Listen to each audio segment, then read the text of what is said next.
O áudio que vocês vão ouvir agora é parte do podcast Xadrez Herbal. Caso vocês queiram ouvir mais sobre esse assunto e outros temas de política internacional, é só ir em xadrezherbal.com.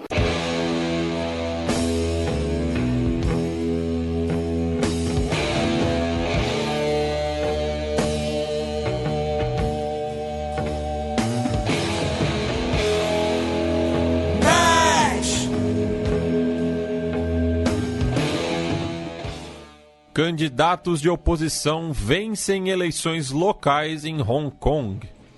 Isso, tivemos as eleições distritais de Hong Kong, a gente chegou a mencionar no fim do programa passado, né, como algumas das eleições que ocorreriam nesse final de semana. E no caso das eleições de Hong Kong, tivemos ali uma grande vitória, né, dos partidos da oposição, às vezes chamados os movimentos pró-democracia, os movimentos contra Pequim e contra a atual chefe executiva de Hong Kong, a Carrie Lam, que é pró-Pequim, né? A política ali está se dividindo entre os pró-Pequim e os contra Pequim. Essa vitória, ela acabou sendo importante, especialmente do ponto de vista simbólico, mas teve um simbolismo que foi o mais importante, que é o seguinte: a gente vai passar até aqui por alguns números, mas o principal foi que nós tivemos cerca de 71% do eleitorado participando, cerca de 3 milhões de votos, e foi a maior eleição da história de Hong Kong desde a devolução em 97. Nós tivemos nos últimos meses o registro de 390 mil novos eleitores.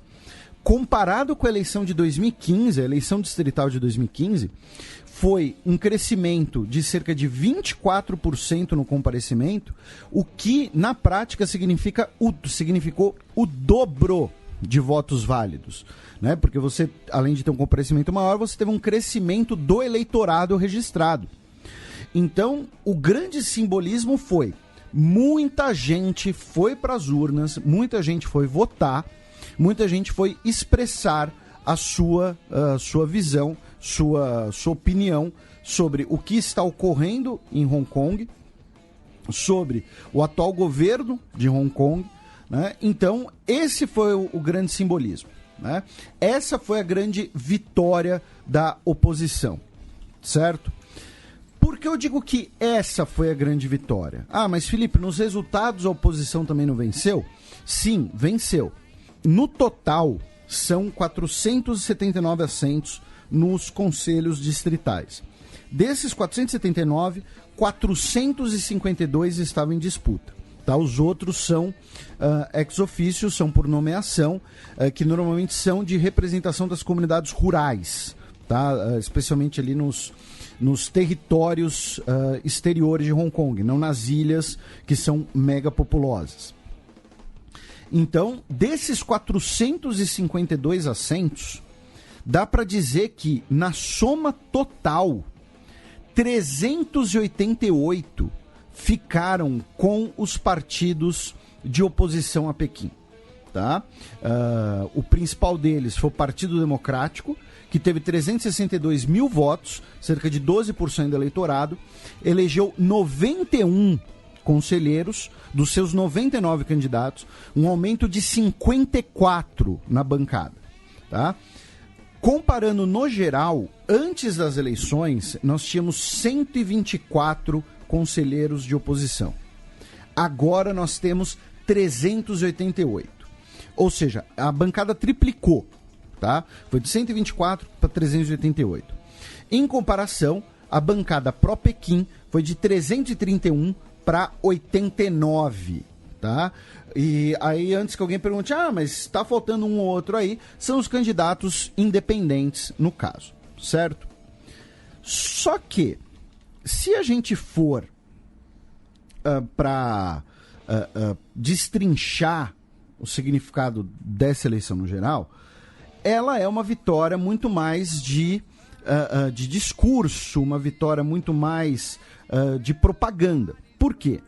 Porque a propaganda, né, o discurso vai poder dizer exatamente isso que a gente está falando. Foi a maior eleição de Hong Kong, as pessoas foram às urnas, o partido com maior bancada é um partido da oposição, o principal partido pró-Pequim perdeu 96 assentos, só que quando a gente olha para o significado, né, para outros significados dessa eleição, a gente começa a ver alguns buracos nesse discurso. E isso daqui não é um discurso pró-Pequim, é um discurso realista, eu já vou chegar lá.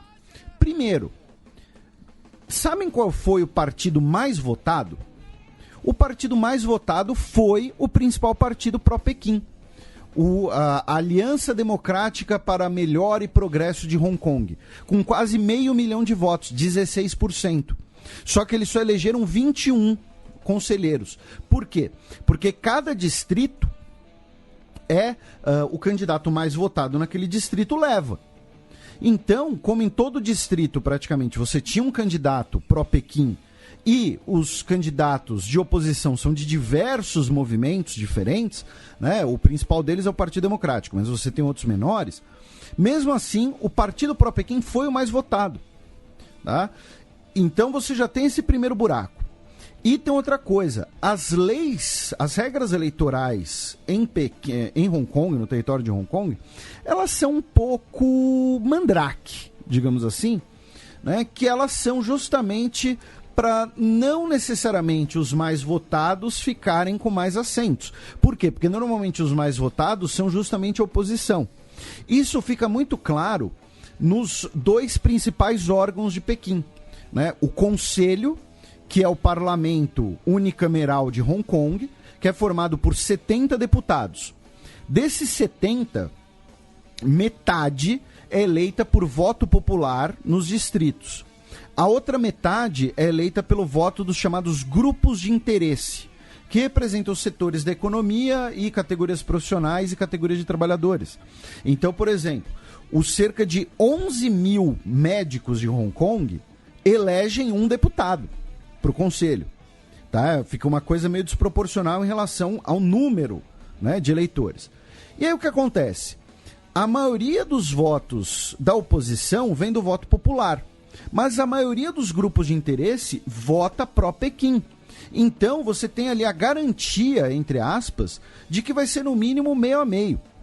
E aí, com esse resultado, essa vitória, né, que foi vendida como uma grande vitória da oposição Hong Kong, a oposição ela vai ter, garantiu 117 assentos no comitê eleitoral que vai escolher a nova líder executiva em 2022. Só que 117 assentos de 1.200, que são divididos em 4 setores. O quarto setor é o setor político, em que mais de uma centena são apontados diretamente por Pequim. Então, assim, nos dois órgãos que têm poder decisório, a oposição não vai ter muita voz. E aí você vira e fala, pô, Felipe, então essas centenas de assentos que a oposição conquistou são do quê? São dos conselhos distritais. Fazendo uma analogia, né, são 18 conselhos distritais. São como mini câmaras de vereadores. Eles cuidam de temas da vida cotidiana, eles cuidam de zeladoria, cuidam de distribuição do orçamento do distrito, que é previamente distribuído lá pelo conselho. Tá? Então eles não têm voz sobre a quantidade de dinheiro, eles têm voz sobre o que vai fazer com o dinheiro que tem. Cuidam de atividades culturais. Então, assim, isso quer dizer que a oposição ela vai ter uma base da onde sair. Né? Então vai, por exemplo, sei lá, poder organizar eventos culturais sobre identidade de Hong Kong, herança cultural de Hong Kong, alguma coisa assim. Mas, no fundo, são órgãos com pouco poder decisório. Tá? O principal foco desses órgãos é a zeladoria da cidade. Né? Então, assim, não foi a grande vitória que muita gente quis transparecer. Ela é uma vitória de discurso, especialmente, repito, o grande sinal, o grande número dessa eleição é o número de pessoas que participaram. Tá? É o número de pessoas que foram às urnas. Porque, repito, o partido mais votado foi o partido pró-Pequim e são órgãos com pouco poder decisório, porque as regras estabelecidas por Pequim garantem o time da casa, digamos assim, nos 2 órgãos com maior poder, tá? Aí, algum de vocês pode estar falando, pô, o Felipe está falando isso porque ele é um comunista pró-Pequim, porque alguma coisa assim. Aí, eu vou citar uma entrevista dada pelo Joshua Wong ao Igor Guelou, da Folha de São Paulo. O Joshua Wong é um dos principais líderes da oposição, vocês certamente conhecem o rosto dele, se vocês olharem, né? Ele é o cara que foi na Câmara dos Deputados nos Estados Unidos e tudo mais. E ele falou que essa vitória, ela é apenas o começo e ela é uma vitória, de certo modo, de fachada. Porque ele mesmo coloca que não foi uma grande vitória. O campo pró-Pequim capturou 40% dos votos, apesar de toda a agitação dos meses. Isso mostra que eles são substanciais, né? Palavras dele. E ele também coloca que as eleições distritais não são de grande poder político, de grande poder decisório, né? A caneta desses caras não tem um peso muito grande. Então, as eleições distritais em Hong Kong, para a gente resumir e começar a fechar aqui esse assunto, elas foram muito importantes pelo número de pessoas que foram às urnas. Na prática, o resultado não tem grandes poderes, você ainda teve uma expressiva votação dos pró-Pequim, tá? Então não é não quer dizer que agora vai ter, sei lá, um parlamento local em Hong Kong que vai declarar uma independência unilateral, alguma coisa assim, tá? Isso está bem longe da realidade, certo? Então, em relação às eleições de Hong Kong, acho que é basicamente isso, tá? Aí a gente vai a outra questão ligada, né, a Hong Kong, que foi o seguinte: o Congresso dos Estados Unidos aprovou, né, uma lei para punir e sancionar autoridades chinesas e hongkonguesas que estejam envolvidas com abusos na repressão, tá? E aí o Donald Trump sancionou essa lei na quarta-feira, dia 27. E ele disse assim: eu assinei em respeito ao presidente Xi, à China e ao povo de Hong Kong, né? Só que assim, como a lei já tinha sido aprovada por ampla maioria, né, nas 2 casas do Congresso, mesmo que ele quisesse vetar, ele não tinha muito como fazer isso, né? Ia ser comprar uma briga à toa. O que muito provavelmente vai acontecer vai ser o seguinte: o Donald Trump aprovou, só que se ele, para justamente evitar comprar maiores brigas, né, com Hong Kong e com as autoridades chinesas, ele não vai colocar em prática, tá? É mais ou menos isso.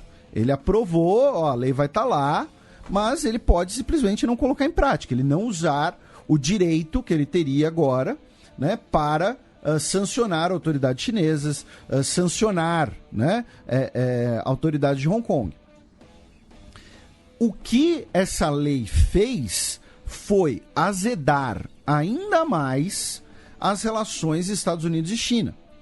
Ontem, né, quinta-feira, nós tivemos um protesto de Dia de Ação de Graças em Hong Kong, com várias bandeiras dos Estados Unidos, né, agradecendo o Donald Trump pelo apoio e tudo mais.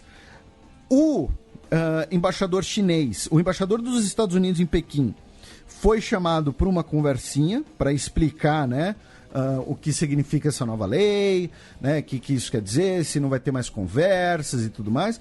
Ou seja, vai gerar um afastamento ainda maior entre China e Estados Unidos, mas na prática, pelo menos por enquanto, essa nova lei ela só vai ter algum impacto se o governo dos Estados Unidos quiser que tenha.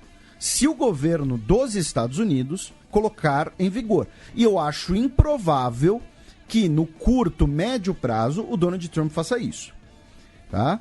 Se no futuro ele pode fazer isso, ou um futuro presidente usa essa lei, aí são outros 500, certo?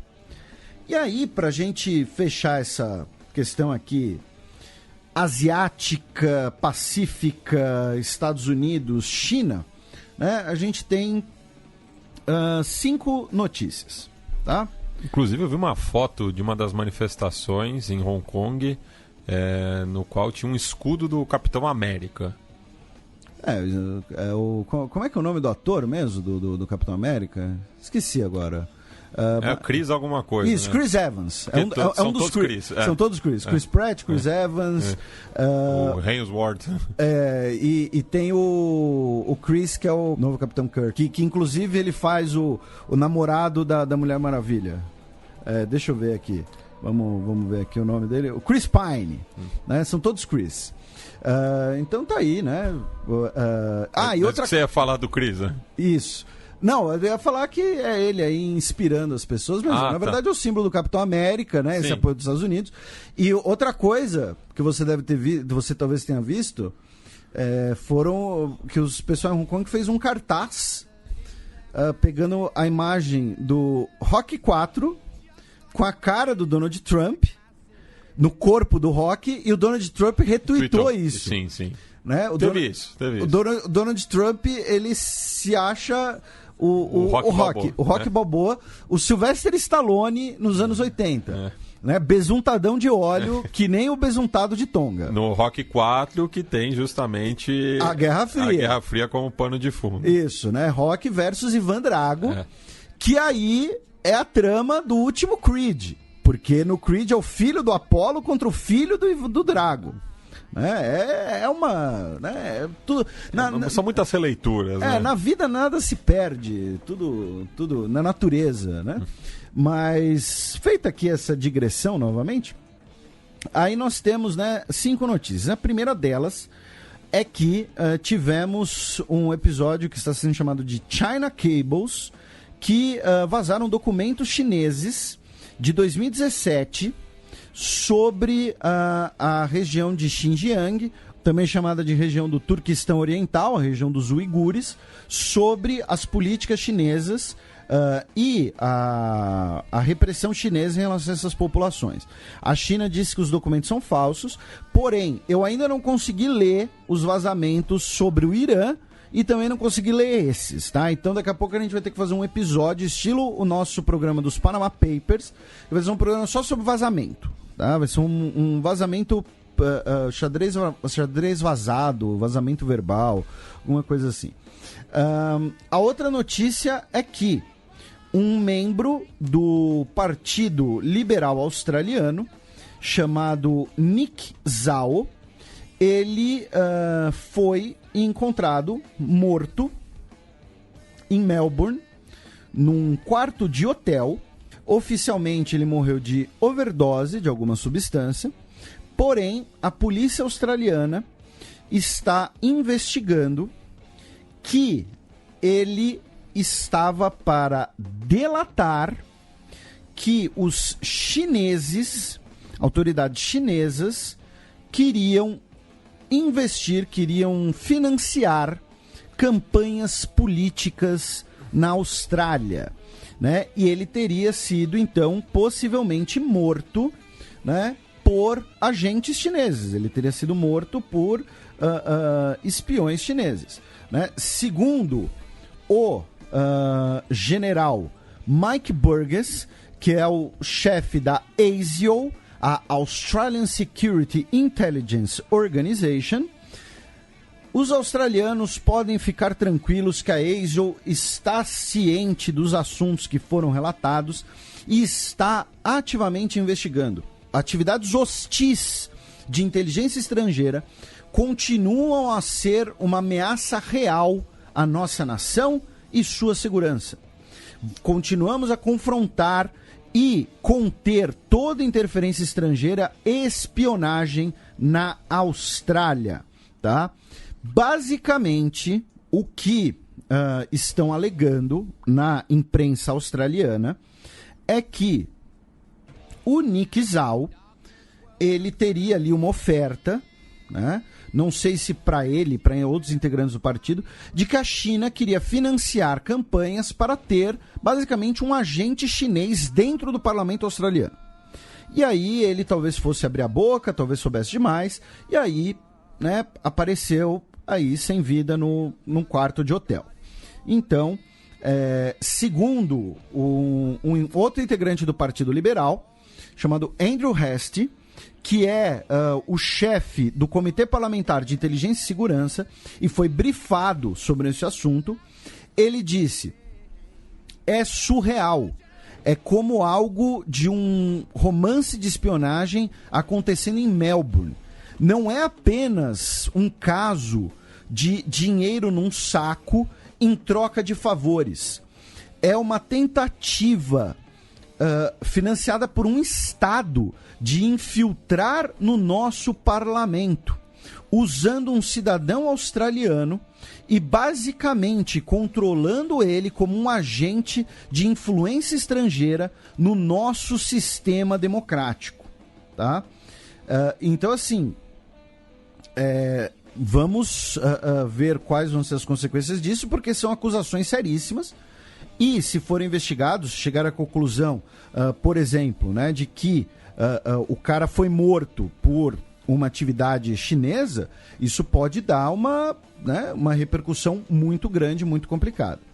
Aí a outra notícia foi de que a Universidade Politécnica de Hong Kong disse que o cerco à universidade e a remoção dos manifestantes do campus foi concluída. O último manifestante foi retirado do campus. Depois, nós tivemos a divulgação nessa semana de um balanço da empresa Lowy, né, dizendo que a China se tornou o país com maior número de postos diplomáticos no mundo, tá? E colocando os Estados Unidos em segundo lugar, tá? O estudo, né, analisa o tamanho e o alcance de 61 redes de relações exteriores pelo mundo, com embaixadas, consulados, missões permanentes, números de diplomatas, né? E a China agora tem 276 postos diplomáticos, enquanto os Estados Unidos têm 273, ou seja, 3 a mais. Tá? Porém, os Estados Unidos ainda têm um orçamento muito maior nesse sentido. Porém, é bom lembrar que um quarto... O pessoal gostava quando você usava outras adversativas. Ah, sim, porém, todavia, entretanto, mas, né, cerca de um quarto dos postos do Departamento da Secretaria de Estado dos Estados Unidos estão esvaziados, né? Não tiveram nomeação, ou pessoas que saíram e tudo mais. Então, nesse sentido, a China acabou crescendo aí nos últimos anos, tá? E um dos países que mais cresceu nos últimos anos, meu caro Matias, em rede diplomática, foi a Irlanda, muito provavelmente por conta do Brexit. Ou seja, a Irlanda está começando agora a falar, já que vai estar ruim aqui, então vamos buscar novos amiguinhos, né? Vamos buscar aí mais amizades, conversar com mais gente e tal. E a Turquia também cresceu muito em representações diplomáticas. E finalmente, ontem, quinta-feira, dia 28, dia de Ação de Graças, o presidente dos Estados Unidos, Donald Trump, brotou no Afeganistão. Eu digo brotou porque, assim, eu realmente fico impressionado, porque ele falou perante a imprensa na quarta-feira, salvo engano, e aí na quinta-feira ele apareceu de surpresa no Afeganistão. É claro que foi de surpresa, até por uma questão de segurança. Mas, assim, Estados Unidos e Afeganistão não é exatamente, 2 horas de carro de distância. É uma viagem relativamente longa. Você tem um oceano no meio do caminho. Para começo, né? Para qual lado que você vá, você tem um oceano, né? E aí você tem uma série do espaço aéreo de outros países no meio do caminho também. Então, assim, é realmente chocante, surpreendente. Parabéns aí para quem planejou a tour, né?